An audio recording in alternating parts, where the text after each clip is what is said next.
Good afternoon students. आप लोगों को वॉइस और वीडियो क्लियर है क्या? देखो बताओ, वीडियो और वॉइस क्लियर है? चैट बॉक्स में बताओ। ओके, ठीक है। हम लोग कॉम्प्लेक्स नंबर की ज्योमेट्री के बारे में पढ़ रहे थे। उसके अंदर हम लोग डिस्टेंस फॉर्मूले पे बेस्ड कुछ लोकस के बारे में डिस्कशन कर रहे थे। तो हम लोगों ने डिस्टेंस बिटवीन 2 पॉइंट्स एंड रे और ये सब डिस्कस किया था। अभी आगे बढ़ते हैं इसके अंदर। नेक्स्ट पॉइंट है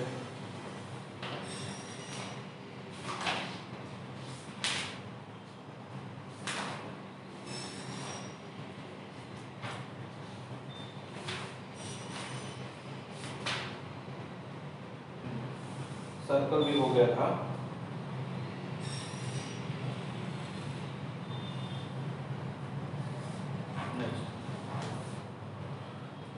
जो भी पॉइंट हो गया था 6 या 7 जितने भी हो गए। नेक्स्ट वाला देखिए, z minus z1 whole square plus z minus z2 whole square equal to z1 minus z2 whole square. ये किसको रिप्रेजेंट करता है?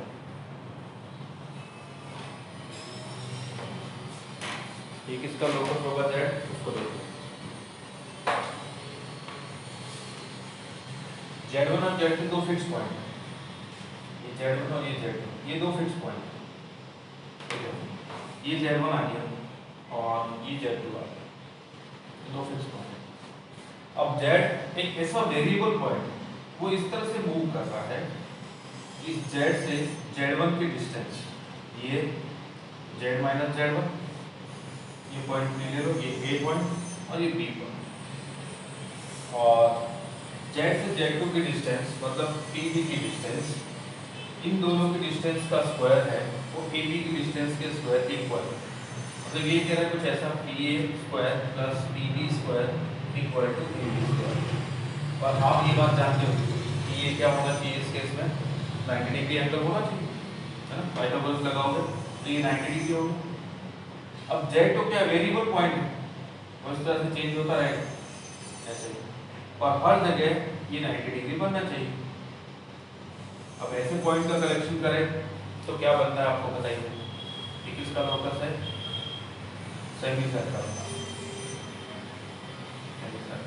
ठीक वैसे ही ये अगर इस साइड बन जाए ऐसा, ये z ये 90 डिग्री, ये z ये 90 डिग्री, ये 90 डिग्री, तो क्या है? z किसको रिप्रेजेंट कर रहा है? सर्कल। उस end points of diameter are z1 and z2, ये सर्कल को रिप्रेजेंट कर रहा है। End points of diameter are z1 and z2। बस इसके अंदर एक चीज नहीं, क्या ये पॉइंट इंक्लूड नहीं, z1 और z इनको छोड़ बाकी सब कुछ, ठीक है? ये किसको रिप्रेजेंट कर रहा है? z इस सेमी सर्कल को, इस सेमी सर्कल को। अगर पूरे सर्कल की बात करूं तो हाँ पूरे सर्कल को, बट इन दो पॉइंट को छोड़, ठीक है? इन दो पॉइंट पे आते ही ये सर्कल नहीं रहेगा। इन दो पॉइंट पे आते ये क्या बन जाएगा? 0। अगर z1 हो गया तो ये 0 हो गया, ये z1 minus z2 square, z1 minus z2 square, ठीक है? वैसे ही z है z2 हो गया तो भी सर्कल नहीं रहेगा। तो इन दो पॉइंट्स को, डायमीटर के एंड पॉइंट्स को छोड़ दो, बाकी जो भी है ये z किसको रिप्रेजेंट है? एक सर्कल को, ऐसा सर्कल जिसके डायमीटर के एंड पॉइंट्स है वो z1 और z2, ठीक है? ये पॉइंट क्लियर हुआ? नेक्स्ट देखिए,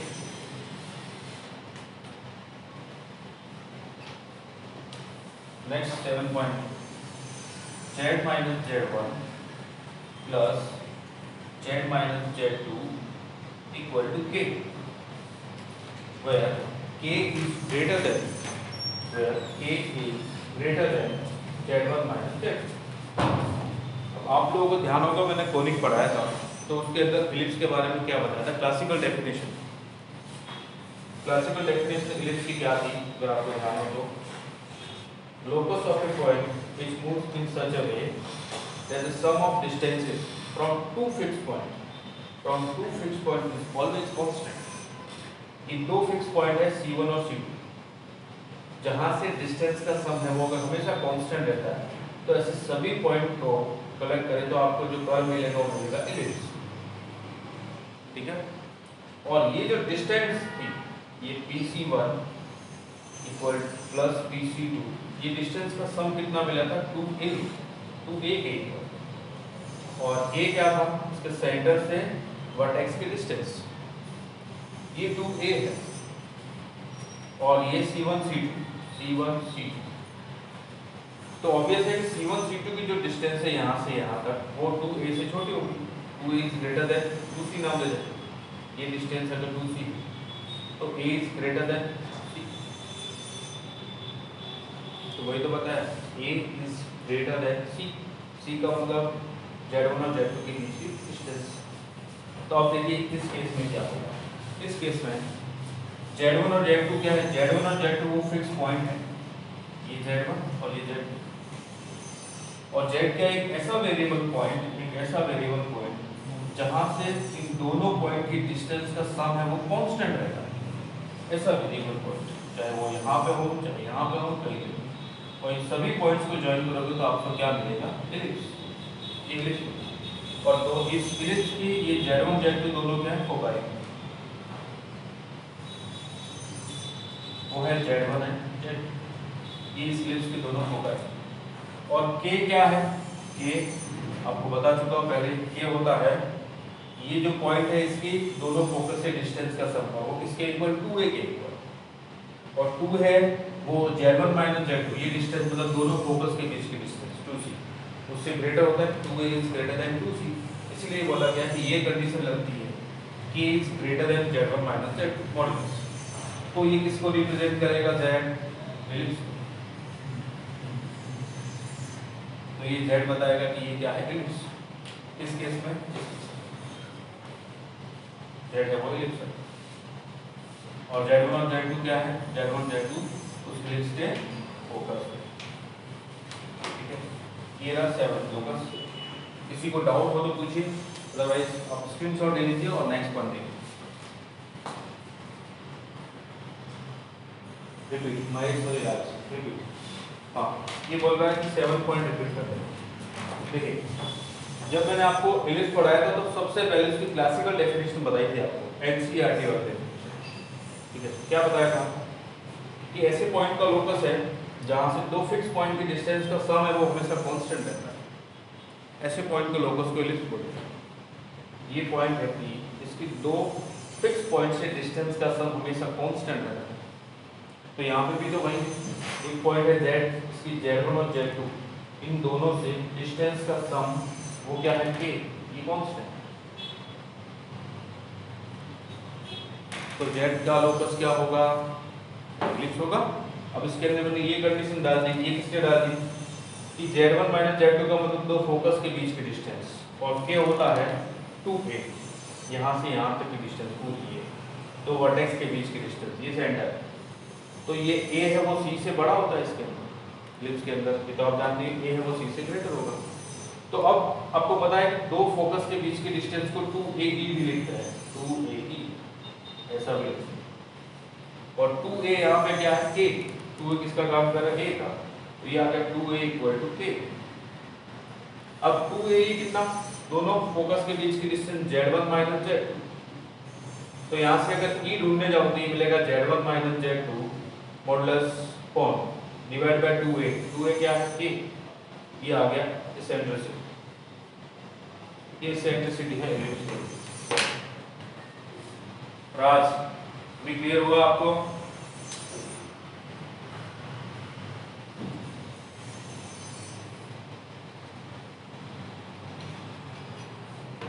ठीक है, चलिए आप स्क्रीनशॉट ले लीजिए, नेक्स्ट पॉइंट देखिए।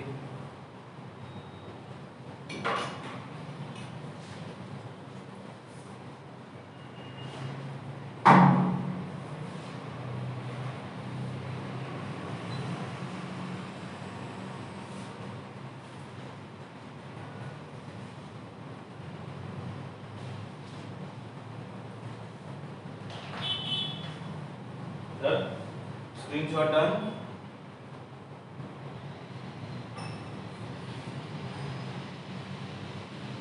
तो नेक्स्ट पॉइंट,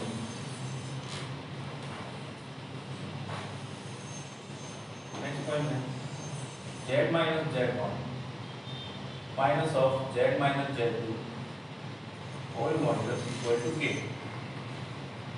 अब ये क्या रिप्रेजेंट कर रहा है? ये कह रहा है कि z1 और z2 जो दो फिक्स पॉइंट वहां से डिस्टेंस का डिफरेंस है वो कांस्टेंट है, और डिस्टेंस का डिफरेंस अगर कांस्टेंट हो तो ऐसे पॉइंट का लोकस होता है वो होता है तो ये कांस्टेंट है। तो ऐसे पॉइंट का लोकस जो होता है वो होता है हाइपरबोला। देखिए ये एक पॉइंट है z1, ये एक पॉइंट है z2, और ये कोई पॉइंट है p z। तो ये z1 मतलब ये p डिस्टेंस, और ये z2 मतलब p भी डिस्टेंस। इन दोनों का डिफरेंस वो होगा z1 माइनस z2, दोनों वर्टेक्स के बीच। ये हो जाएगा 2a। क्लासिकल डेफिनेशन होती है हाइपरबोला की, locus of point which move in such a way that the difference of distances from two fixed point is always constant। एक पॉइंट की दो फिक्स पॉइंट से डिस्टेंस का डिफरेंस अगर आपको हमेशा कांस्टेंट मिलता है तो ऐसे पॉइंट का लोकस होता है वो होता है हाइपरबोला। तो इस केस में z इसको रिप्रेजेंट कर रहा है हाइपरबोला, ये होता है हाइपरबोला। अब यहाँ पे भी वही है z माइनस z1 मतलब ये डिस्टेंस, z माइनस z2 ये डिस्टेंस, इन दोनों का डिफरेंस है वो क्या है? Constant point. तो ये किसको रिप्रेजेंट करेगा? z hyperbola.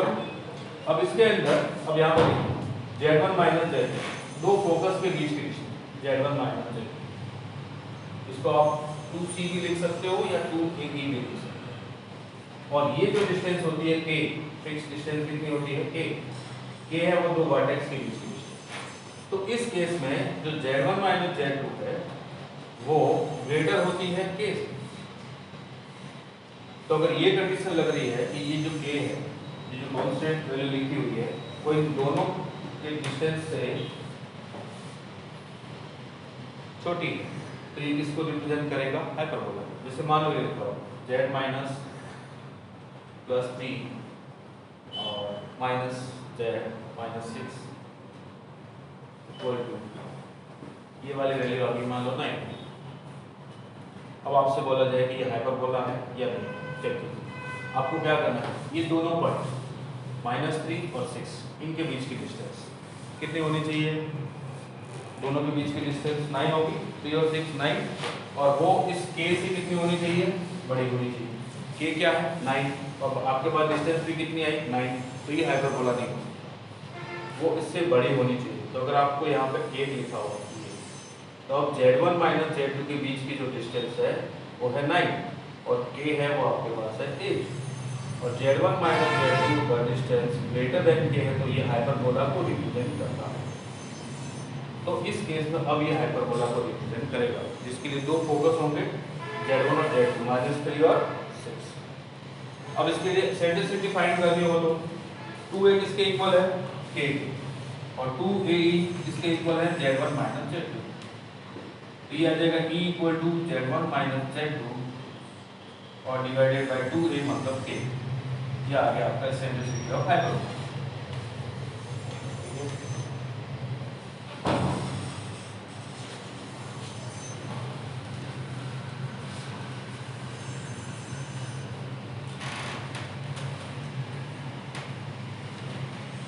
Next point 9 point, circle. जब हमने सर्कल स्टार्ट किया था एनसीईआरटी छोड़ के जेई, तो उसके अंदर फर्स्ट डेफिनेशन आपको बताई है। सर्कल की जो first definition according to JEE क्या होती है? दो पॉइंट है आपके पास, एक पॉइंट ए एक पॉइंट बी, और एक कोई वेरिएबल पॉइंट है टी जेड, जहां से इन दोनों की डिस्टेंस का रेशियो अगर आपको कांस्टेंट मिलता है T A by B equal to k constant, where k is not equal to 0 and 1। तो ऐसे पॉइंट को लोकस को बोलते हैं सर्कल। ये होता है सर्कल का locus. Locus of a point which moves in such a way that the ratio of distances from two fixed points is always constant, called circle।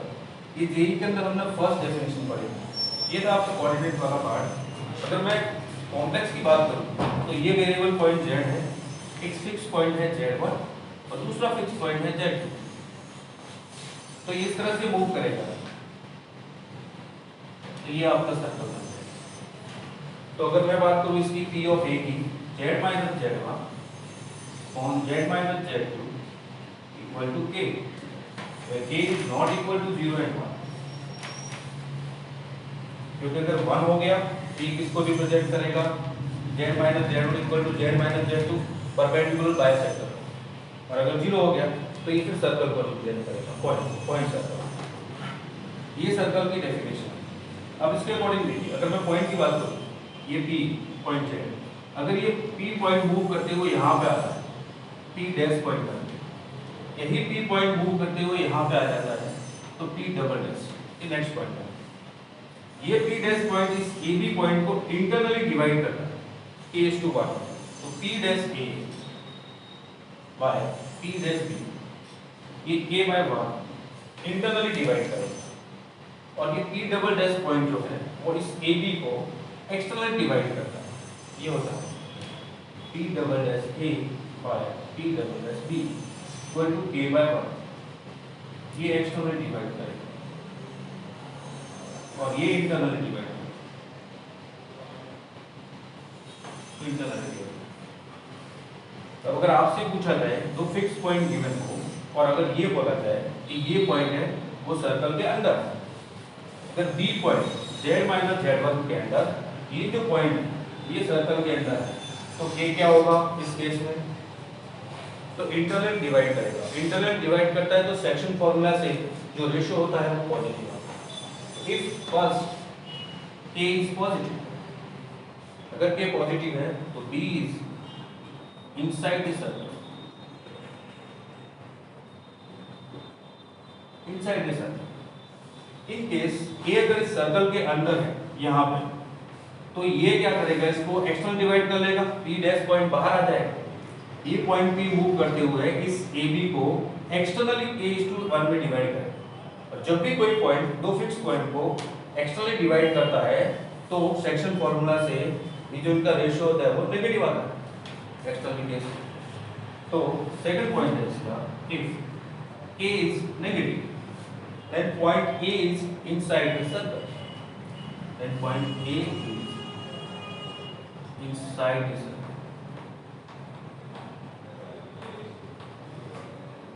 तो ये था आपका 9 पॉइंट सर्कल की डेफिनेशन के लिए। इसका स्क्रीनशॉट लीजिए, कोई डाउट हो तो पूछिए, अदरवाइज आप इसका स्क्रीनशॉट लीजिए और नेक्स्ट पढ़िए।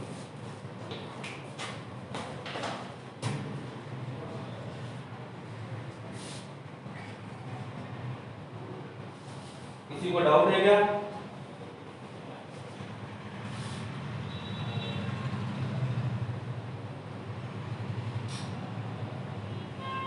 ठीक है, आप स्क्रीनशॉट ले लीजिए इसका।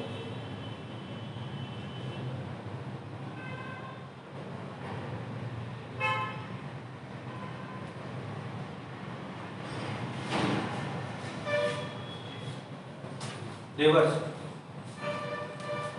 जब भी कोई एक्सटर्नली डिवाइड करता है कोई पॉइंट, दो फिक्स पॉइंट को, तो जो रेशियो होता है वो हमेशा नेगेटिव होता है इस केस में।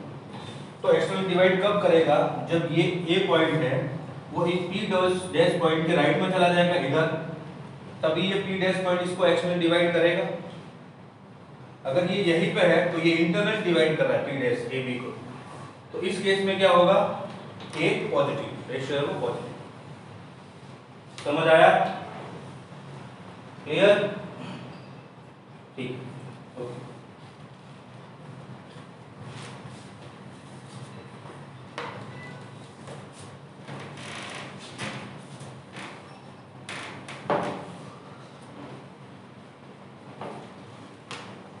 अब देखिए हमने जो भी लोकस पढ़े हैं इसके इससे रिलेटेड जितने टाइप के क्वेश्चन बनते हैं जेईई में, वो सारे डिस्कस करते हैं।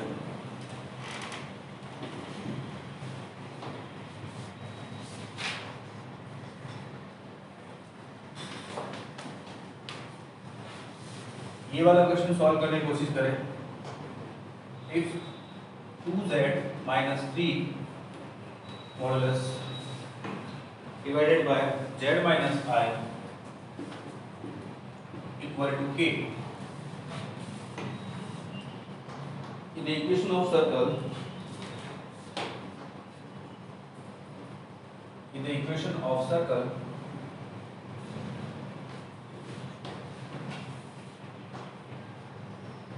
where I lie inside the circle,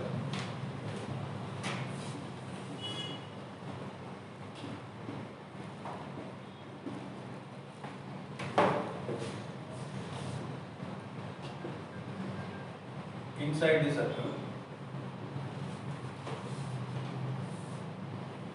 find the value of k.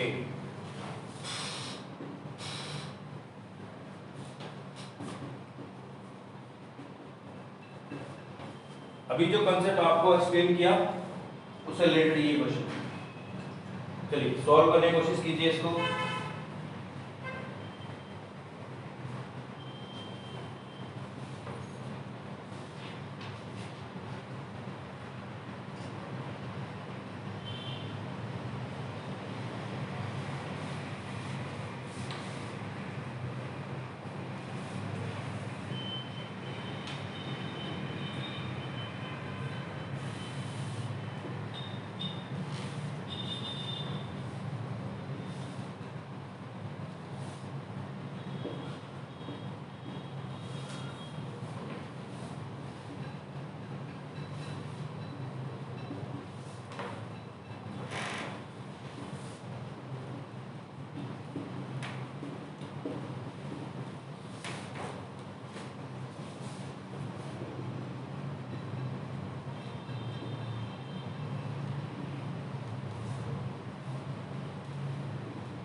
First वाला क्वेश्चन सॉल्व हुआ किसी से?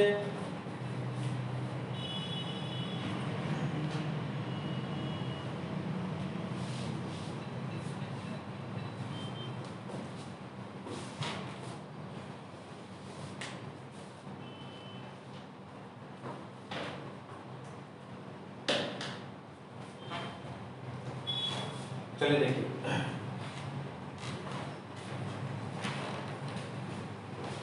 2z minus 3, 2 एक रियल नंबर है, इसको मॉडुलस से बाहर निकालिए, z minus 3 by modulus divided by z minus iota equal to k।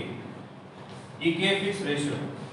अभी आपको बताया था कि a z1 और b z पॉइंट P है वो इस तरह से मूव कर रहा है कि इन दोनों पॉइंट से डिस्टेंस का जो रेशियो है वो कांस्टेंट है, PA by PB वो कांस्टेंट है।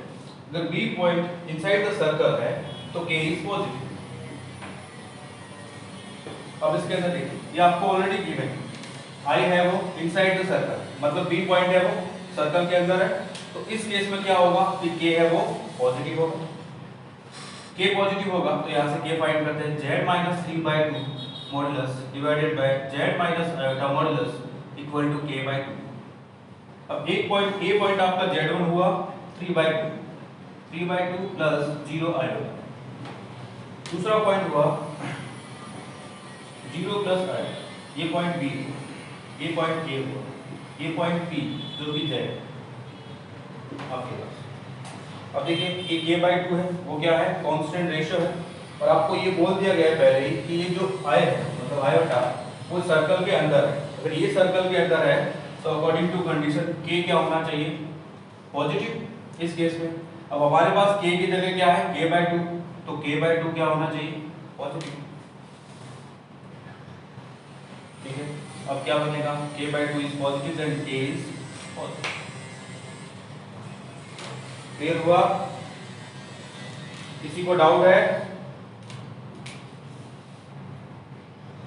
आप में से किसी को डाउट?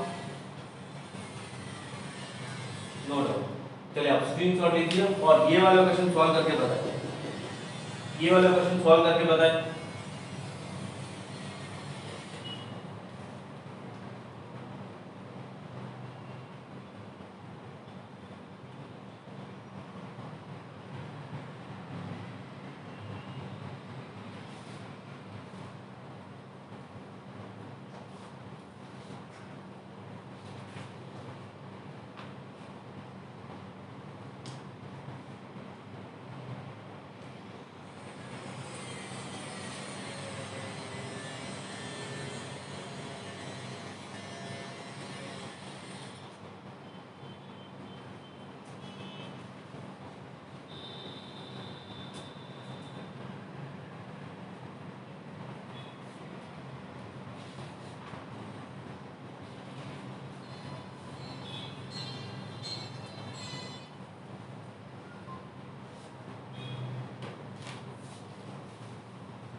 एक बार फिर से चेक करो। राज, आपने कोई मिस्टेक करी है?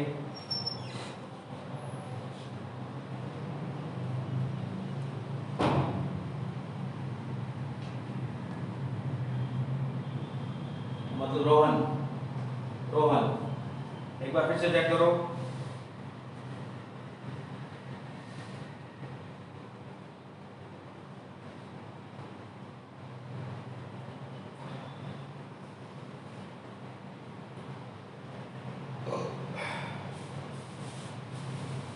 रोहन, एक बार फिर से चेक करो। नहीं? चलिए, क्या पूछा है? If z minus 2 minus 3 iota whole square plus z minus 5 minus 7 iota whole square equal to lambda, represent equation of circle with least radius। ध्यान देना ये concept with least radius, ये आपसे पूछा। अब ये सर्कल को रिप्रेजेंट कर रहा है तो होना क्या चाहिए? एक पॉइंट है 2,3 और एक पॉइंट है 5,7। ये z1 है आपका, z minus z1, where z1 मैं बोलता हूँ 2 + 3 आयोटा है और z माइनस z2 जो है वो z2 है वो आपका 5 + 7 आयोटा। अगर ये पॉइंट z तो ये और ये डिस्टेंस, इन दोनों डिस्टेंस के सम का स्क्वायर, ये जो लैम्बडा है वो कितना होना चाहिए? जबकि रिप्रेजेंट कर रहा है इक्वेशन ऑफ सर्कल। ये सर्कल है, अगर ये सर्कल से पास हो रहा है तो ये जो डिस्टेंस का सम 90 डिग्री होना चाहिए। अगर ये 90 डिग्री है तो ये किसके इक्वल होना चाहिए? इसके इक्वल। और लिस्ट रेडियस बोला है, लिस्ट रेडियस तभी हो सकती है जब ये दोनों ही क्या हो? डायमीटर के एंड पॉइंट हो। अगर ये दोनों डायमीटर के एंड पॉइंट है z1 और z2, ये दोनों ही, तो ही इसकी रेडियस लिस्ट हो सकती है। अदरवाइज अगर ये दोनों पॉइंट यहाँ आ गए यहाँ तो रेडियस इससे बढ़ जाएगी, तो डायमीटर ये नहीं रहेगा, फिर कुछ और होगा, उसकी वैल्यू और भी ज्यादा है। तो लिस्ट रेडियस तभी पॉसिबल है ये जब दोनों ही डायमीटर के एंड पॉइंट हो।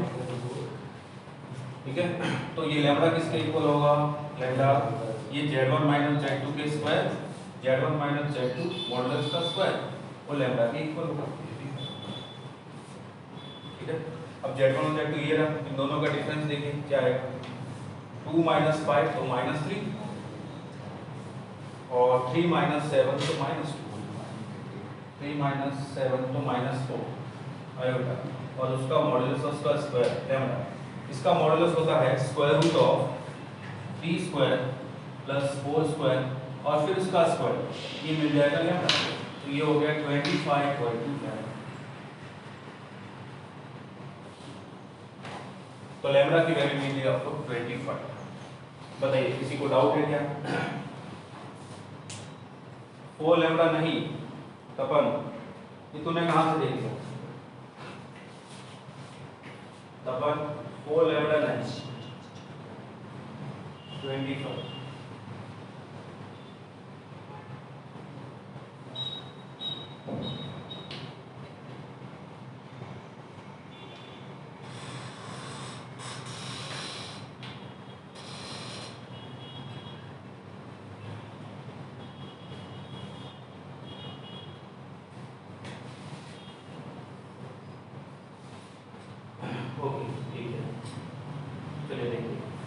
को डाउट है?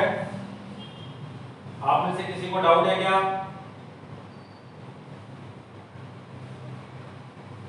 किसी को भी डाउट? No doubt. चलिए फिर स्क्रीनशॉट ले लीजिए, नेक्स्ट वाला क्वेश्चन देखें। मैंने आपको रोटेशन थ्योरम के लिए बोला था, आप लोग पढ़ के आए हो rotation theorem, angle between two lines.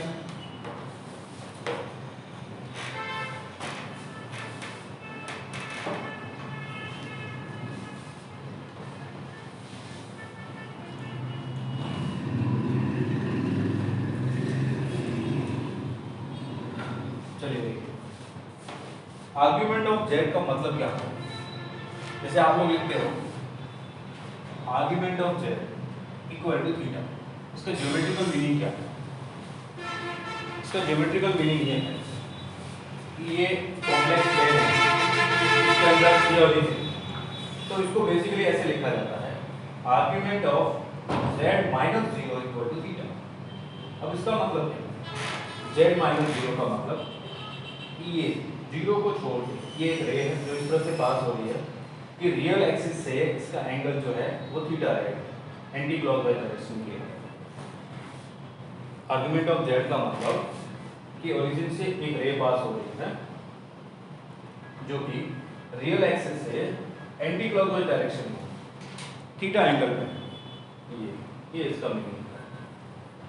ठीक है, तो ये वाले जो पॉइंट है, ये जितने भी पॉइंट्स हैं वो जेड के अंदर आएंगे, वेरिएबल पॉइंट्स, कभी भी कहीं भी हो सकता है, ये पूरी की पूरी रे है, इन्फिनिटी तक जाएगी। ये इसका मीनिंग है argument of z equal theta.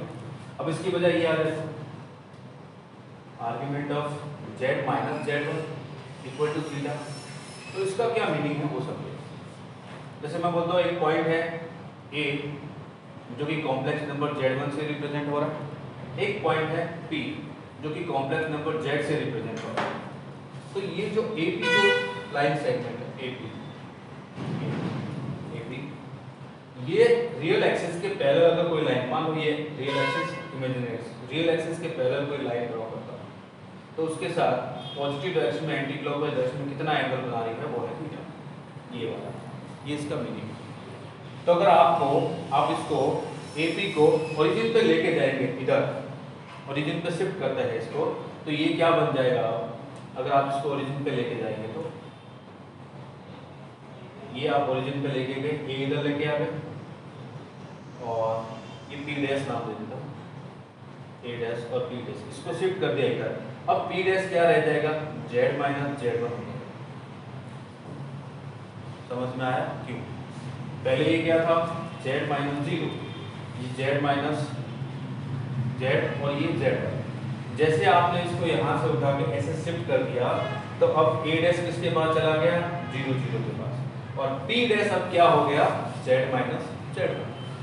तो अब आप इसको लिखोगे argument of Z minus Z1 equal to theta. अब इसका ज्योमेट्रिकल मीनिंग बताओ। Argument of Z minus Z1 of theta का मतलब कि Z1 से स्टार्ट होगा और Z की तरफ जाएगा, ऐसी लाइन जो Z1 से स्टार्ट हो रही है, ये Z1 से, और ये इस तरफ जा रही है Z, ये Z, और वो रियल एक्सिस के साथ हमेशा थीटा एंगल बनाएगी पॉजिटिव डायरेक्शन में, anti clockwise, positive real axis के साथ एंटी क्लॉकवाइज डायरेक्शन में थीटा एंगल बनाएगी, ये मीनिंग। अब इन दोनों में क्या डिफरेंस है? इसमें और इसमें, इसका इनिशियल पॉइंट है वो ओरिजिन Z माइनस जीरो, इसका इनिशियल पॉइंट है वो Z1, ओरिजिन नहीं है। ये दोनों में डिफरेंस है, ठीक है। अब देखिए, अब दो लाइन का डिफरेंस है। ये मैंने बोला एक ये लाइन है और दूसरी ये line.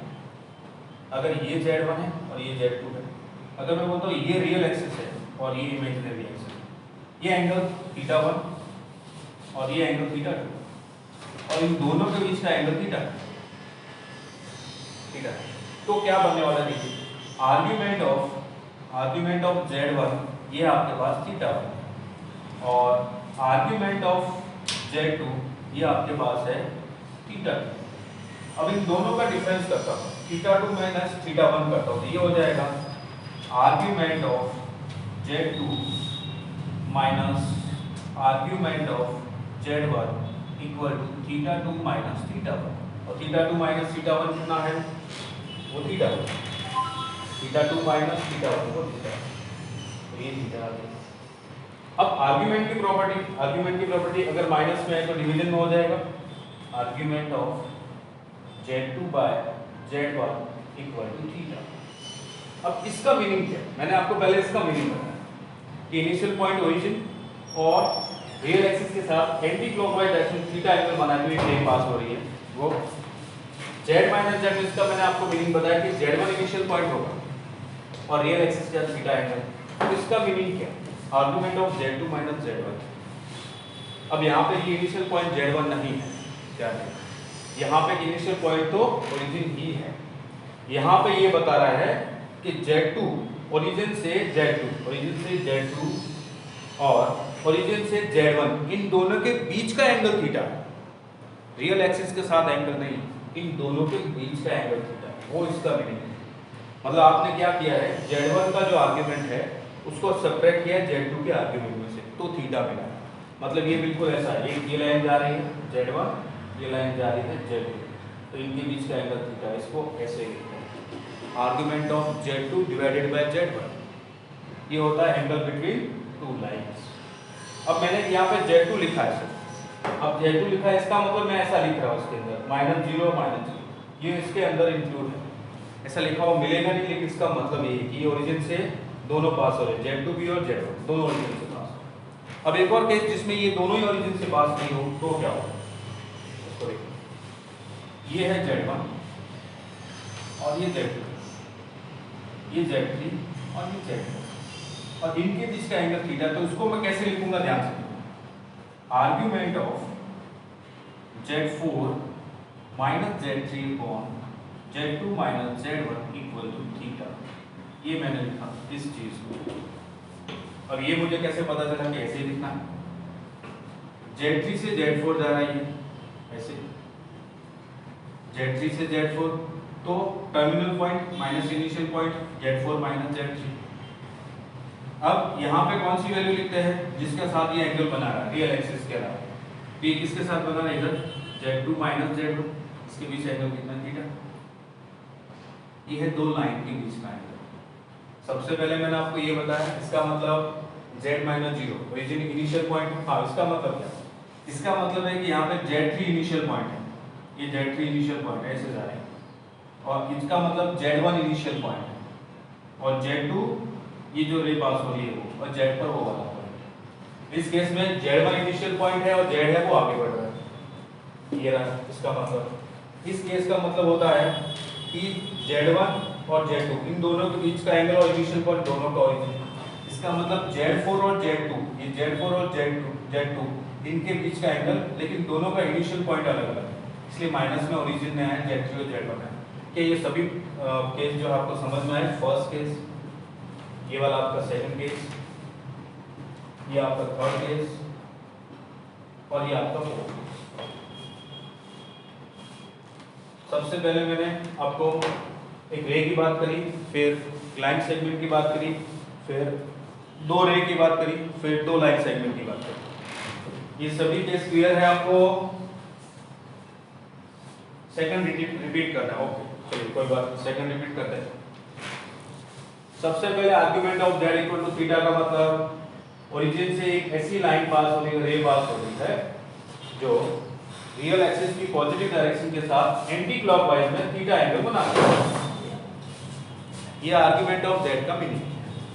Argument of Z minus Z1 का मीनिंग क्या है, Z माइनस Z1 ये क्या है, Z1 इनिशियल पॉइंट है और ये रेज आ रहा है Z, वो रियल एक्सिस के साथ थीटा एंगल बना रही है, ध्यान देना, रियल एक्सिस के साथ थीटा एंगल बना रही है। ये इस केस में क्या है, argument of Z2 by Z1।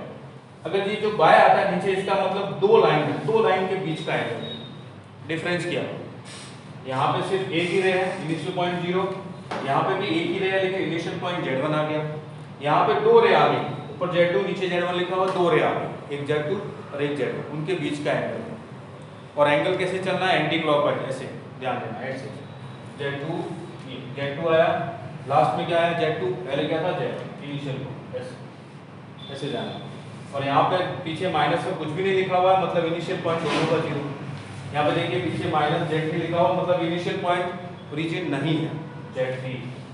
यहाँ पे भी माइनस में z1 लिखा हुआ, मतलब इनिशियल पॉइंट ओरिजिन नहीं है z1।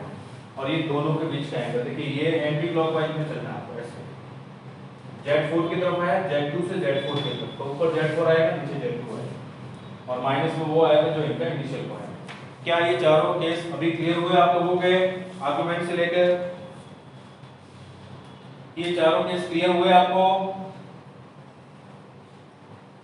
यस, वेरी गुड, बहुत बढ़िया। चलिए आप स्क्रीनशॉट ले लीजिए, हम इससे रिलेटेड बहुत अच्छे अच्छे क्वेश्चन बनते हैं, वो सारे डिस्कस करते हैं।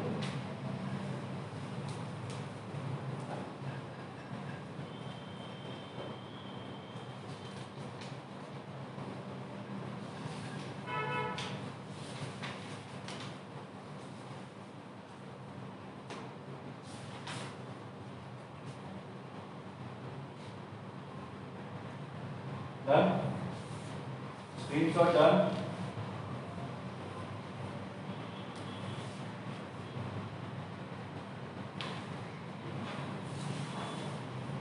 अच्छा, आप लोगों को आर्गुमेंट की प्रॉपर्टी तो ध्यान है? आर्गुमेंट की क्या क्या प्रॉपर्टी थी? आर्गुमेंट का मतलब ये है कि जैसे मान लो एक कॉम्प्लेक्स नंबर है एक्सपोनेंशियल फॉर्म में, z1 equal to r1 e raise to iota theta 1।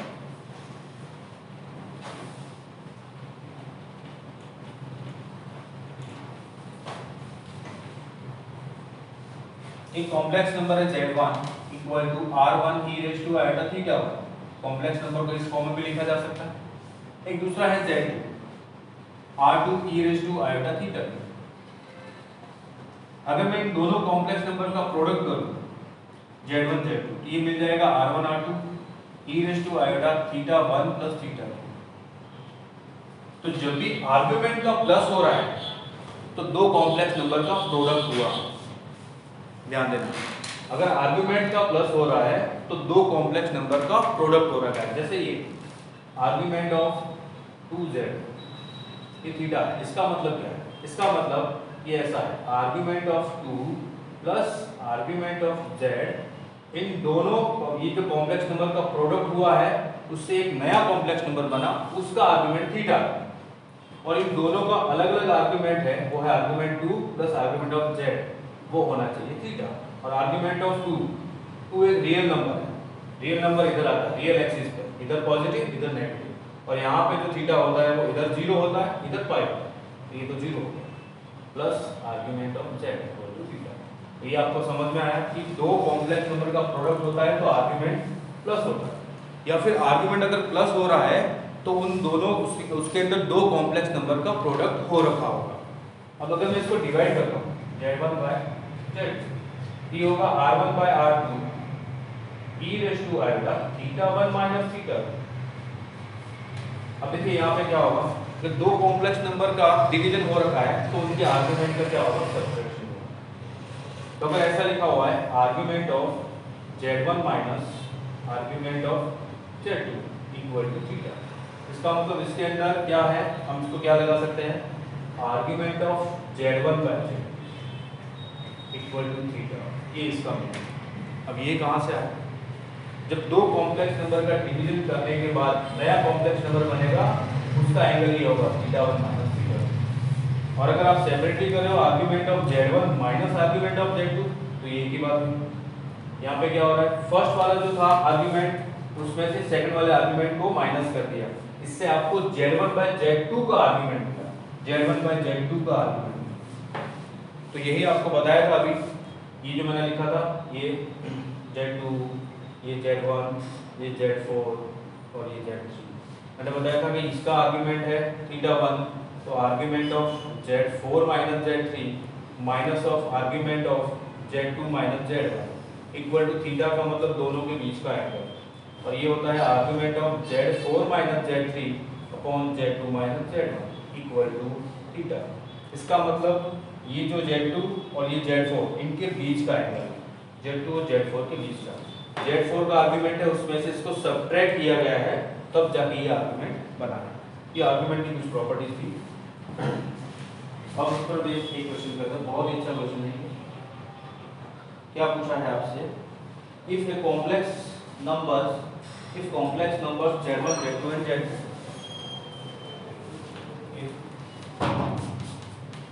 complex numbers Z1, Z2 and Z3 are such that Z1 modulus equal to Z2 modulus equal to Z3 modulus. Then find argument of Z1 Z2 by Z1 equal to argument of Z2 minus Z3 upon Z1 minus Z3 whole square.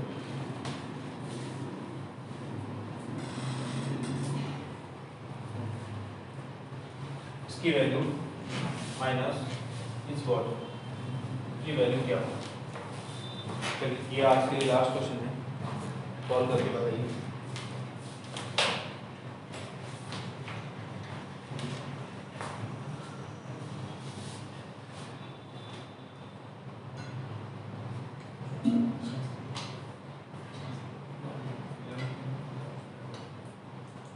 जैसे इनको last question बोले ना, कहाँ देखा है काम होता है।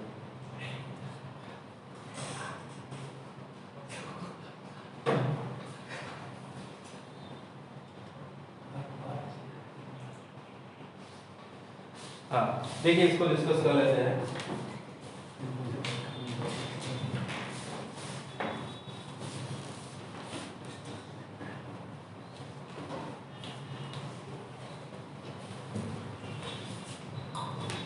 मॉडुलस ऑफ Z1, इसका मतलब क्या होता है? मॉडुलस ऑफ Z1 का मतलब होता है मॉडुलस ऑफ Z1 माइनस 0। मतलब ये हुआ कि एक पॉइंट है Z1 और एक पॉइंट है Z2, एक पॉइंट है Z3। ये पॉइंट है Z1 की ओर से डिस्टेंस और Z2 की ओर से डिस्टेंस, Z3 की ओर से डिस्टेंस, ये तीनों डिस्टेंस इक्वल है। ये इसका मीनिंग, ये तीनों डिस्टेंस इक्वल। अगर ये तीनों डिस्टेंस इक्वल है तो मैं बोल सकता हूँ कि O को सेंटर बना के अगर एक सर्कल पास किया जाए तो ये तीनों पॉइंट है वो कॉन्साइक्लिक होंगे। और अगर तीनों पॉइंट को ज्वाइन करूँ तो ये सर्कम सेंटर बन जाएगा, ओरिजिन O क्या बन जाएगा? सर्कम सेंटर, सर्कम सेंटर बन जाएगा। अब ये बोल रहा argument of Z2 minus Z1, Z2 by Z1 का मतलब क्या? Argument of Z2 by Z1, इसका मतलब क्या? Z1 और Z2 के बीच का एंगल, ये ओरिजिन, यहाँ से ये Z2 और यहाँ से ये, इनके बीच का एंगल ये एंगल मान लो कितना है? जैसे मान लो मैं बोलता हूँ कि थीटा, ये एंगल आता है थीटा। अब इसका मतलब क्या? Z2 minus Z3, Z2 minus Z3 का मतलब ये लाइन और Z1 माइनस Z3 ये लाइन, इनके बीच का एंगल। तो आप लोगों ने एक प्रॉपर्टी पढ़ी है, सर्कल के अंदर कोई भी आर्क है उस सेंटर पे जितना एंगल बनाएगा उसकी सर्कमफेरेंस में उसका जस्ट हाफ एंगल बनाएगा। तो argument of Z2 minus Z3 upon Z1 minus Z3 हो जाएगा थीटा बाय थीटा। और इसका स्क्वायर किया है तो अभी आपको बताएगा product argument of Z1 into Z2, ये होता है argument of Z1 plus argument of Z2, ये होता है। इसका मतलब ये बोल रहा है कि इन दोनों का प्लस करना या फिर 2 टाइम्स करना। इसका 2 टाइम्स कितना हो जाएगा? 2 times of argument of Z2 minus Z3 upon Z1 minus Z3 equal to theta हो जाएगा। ये दोनों इक्वल हुए तो इन दोनों को इसमें से इसको सब्ट्रैक्ट करूंगा तो क्या वैल्यू मिलेगी? इसकी वैल्यू 0। अब आप में से किसी को डाउट हो तो पूछ सकते हैं कि 0 कहाँ से? किसी को डाउट है? आप में से किसी को डाउट है क्या? किसी को डाउट?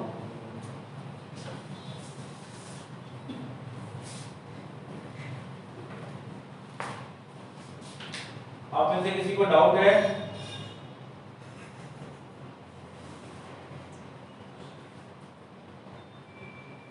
नो।